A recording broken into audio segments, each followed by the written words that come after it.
Welcome to this video presentation of B4B for Microsoft Dynamics Great Plains.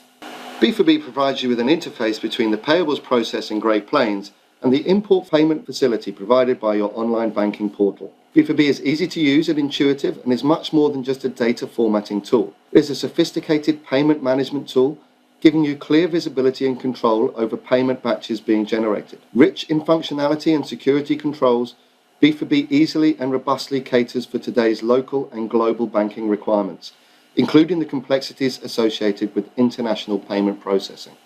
During this summary presentation, I'm going to take you through the end-to-end process in Great Plains to demonstrate the payables process and then where B4B fits into that to take the payments that you've selected and posted in Great Plains, match those transactions to a set of bank detail information that's stored within the B4B system, and then finally produce an output file ready for upload to your bank for final approval and release of payments. So the process starts in Great Plains obviously by entering some transactions. So I've already entered a number of transactions using standard transaction entry. I'm just going to add another invoice to demonstrate that. So I'm just going to put in a test invoice for Ace Travel. And here put in my invoice details and amount. And then post that invoice. So using standard transaction entry, I'm putting in some invoices directly into the system, or I could be building batches here. So the next step in this process is to create that purchasing batch. So here I'm going to create a batch of US dollar EFT payments where the origin is computer check.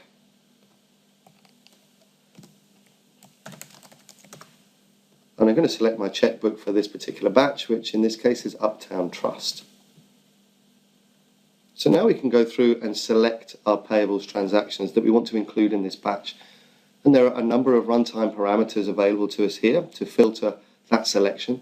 I'm just going to go ahead and build the full batch so that I can select everything that's due for payment for these creditors. And we can see here I've got a number of transactions that have been included in the batch. And at this point, of course, we could go and edit the check batch, review those invoices that have been selected, withhold any, and so on.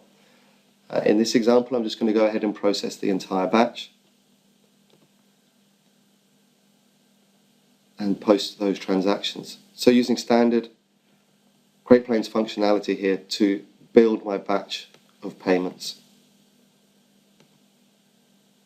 And we'll have a look at the posting journal report.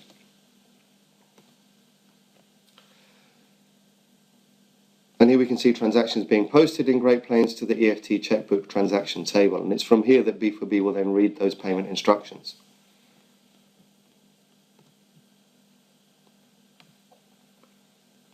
So now the process is complete within Great Plains. So the next step is to proceed directly into B4B so that we can then look at processing those transactions and creating a bank file in the required format for your particular bank or location or even payment type that's being used. And here within B4B, the bank modules are obviously included with the application. They're already predetermined, tried and tested off-the-shelf formats. And we currently have over 300 banking modules within the B4B portfolio. So there's no need to develop a complex interface to produce an output file from B4B. It's all part and parcel of the application. So here we can see I've actually got some shortcuts directly from my Great Plains menus. I can then launch B4B in authenticated mode, so I'm using Windows authentication to take me directly into the application. And here we're now looking at the main menu. And here permissions are applied based on the current user's operator group within the security model within B4B. So we can control exactly what companies the user has access to, what banking formats they can use against those companies, and then ultimately what functions they can actually do within the application. This particular user has access to a number of different payment modules against the Fabricam company, and the one we're going to use for this demonstration is our US ACH payment format. But as you can see, there are a whole host of different payment modules available within the B4B library. So for the payables user, the next step is to extract the payments that have been selected and posted within Great Plains. So we're going to go to the extract payment function, and here there's one runtime parameter that we need to consider. And this is whether we want to remove any zero value or voided transactions from the EFT payment table. You can see in this case actually there were no results found. However, we can still set this to yes. It's a good maintenance function just to remove any unwanted transactions. We then have the option to validate the batch or extract the batch. And the recommendation here is we would always validate the process first. And by validating the batch, allows us to identify if there are any problems with any of the payments that we're trying to make. And most commonly, those issues would be the bank details for the vendor are missing, the bank details are invalid, or if we're using the approval module within B4B, then potentially the bank details might be pending approval. So I'm going to go ahead here and validate the batch. And here it's reading through the data that we've posted to the EFT checkbook table. And in this case, it's actually found an exception. So it's found an error within that batch, and we get an exception report showing us exactly what the nature of the problem is. So here we can see that for this vendor, shipping specialists, there is an invoice that's been paid in Great Plains. However, in B4B, the payment's been rejected because the bank details for this vendor are currently pending approval. We also get a payment report. So here are a list of our valid payments that have been successfully validated. And we can see here the vendor details, the checkbook it's going to pay from, the vendor name, the bank account number of the vendor that we're actually going to pay. And then in this case, there were a number of invoices relating to this one payment.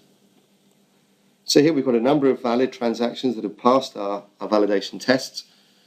But of course, there was one exception that we should now go and have a look at. So I'm just going to log in as a different user so that we can go and have a look at the approval module within B4B. And when I log in as the approver, again, permissions are applied based on this user's role.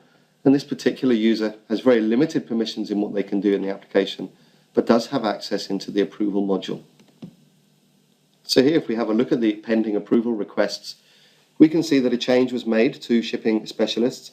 We can see who made the change, when it was made. It was an amendment, and there was a reason here that the user entered when making that change. So the routing code and account number were changed. So the approver then has the ability to drill into the bank detail record and view the full record within B4B, or more importantly, they can actually interrogate the audit data and see exactly at a field level what it is that's been changed and what it is they're approving. So here we can see the change request, and it was the routing code and check digit that were changed, and the bank account number has been changed as well. So then we have the option to approve that change or reject it. In this case, I'm going to go ahead and approve it. We can also have email alerts built into this approval workflow to notify approvers and notify the originators of the approver's decision. So I'll log back in as my payables user. And I'm going to go back to the extract function, and we'll run the validate again now. And this time no errors were encountered. It's gone straight through to our payment listing. And we can now have a look at our payment extraction report. So again, we can see the vendors, the company name, account number, the invoices being paid. And at the bottom of the list, we'll see our invoice for the shipping specialist has now been accepted.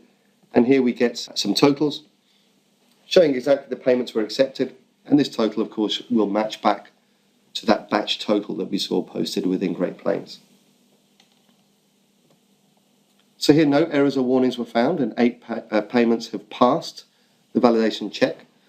So we know now that everything that was posted within Great Plains will be successfully extracted into B4B. So we can go ahead and run the extract process. This will produce a very similar looking report, and if we were keeping a paper trail, this would be the report normally that would be printed out to show exactly the transactions that were extracted into B4B. Again, no errors or warnings were found, and we can see here 8 payments have now been created in B4B, and these have been mapped to our US ACH format.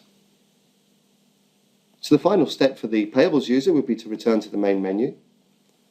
If there were multiple choices here, we would select the correct payment format that we were going to use, and then proceed to the create bank file function. So now when creating the bank file, we have a number of runtime parameters relating to this particular payment module. So in this example for ACH payments, we need to put in some the settlement date, obviously the file name, some references, and so on. So if I just change my settlement date, we have here a parameter to construct a payment description that's going to be included within the bank file, pass through the banking system and onto the beneficiary's bank statement. So they have some reason for the payment, they know who it's come from and what it relates to. And so here I'm going to choose the reason text, a fixed text, plus the invoices relating to the payment. So then we can put in the company name, and then finally here the file name. We have our own payment reference that we could put in, and then some additional runtime parameters. And you'll also see that B4B is capable of producing bank files that are PGP encrypted. So this allows us to wrap the bank file up using PGP encryption to give us the most robust and secure form of data transfer to the bank. But this is very much bank specific as to whether they can actually accept encrypted files and decrypt at their end. So we complete our runtime parameters. We'll validate those parameters just to ensure the dates are valid, the file name doesn't already exist, and so on. And then simply create the bank file. So here we can see a file has been produced in the designated output folder. In this case, 8 records were processed in the file, and we get one final listing from B4B showing us exactly the payments that have been included in the file, the invoices that have been paid, and we can see the bank account number that we're actually paying to, in this case the payment type as well. And at the bottom we get one final total, which again should match what we extracted, what we actually posted within Great Plains. B4B also has some native remittance functionality, so we can produce a remittance and have that automatically emailed out to the vendor at the same point. So here some remittances have been processed. We can see a remittance report. So for each creditor, in this case, I'm creating a remittance document. The actual emailing system is disabled on my demo machine, but if it was enabled, we'd see in this line the email address for the vendor itself. Now, the remittance document in B4B is fairly basic and has limited customization. However, it does give all the information that the beneficiary would require. So if we just open up one of the remittance documents, you can see here, we can see exactly who has sent the remittance, the account number that we've paid to if needed, our internal account reference, the vendor ID, and most importantly, the invoices that are being paid and the total amount and execution date.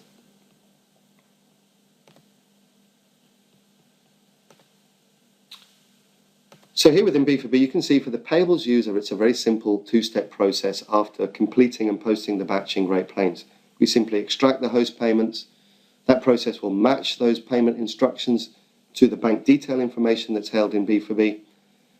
And then ultimately we create the bank file to produce the output file that your bank is then going to recognize and be able to process those payments. For a full-length video presentation of B4B showing you all the features and functionality, visit YouTube and search B4B for Microsoft Dynamics GP. And for further details, visit our website at www.professionaladvantage.co.uk.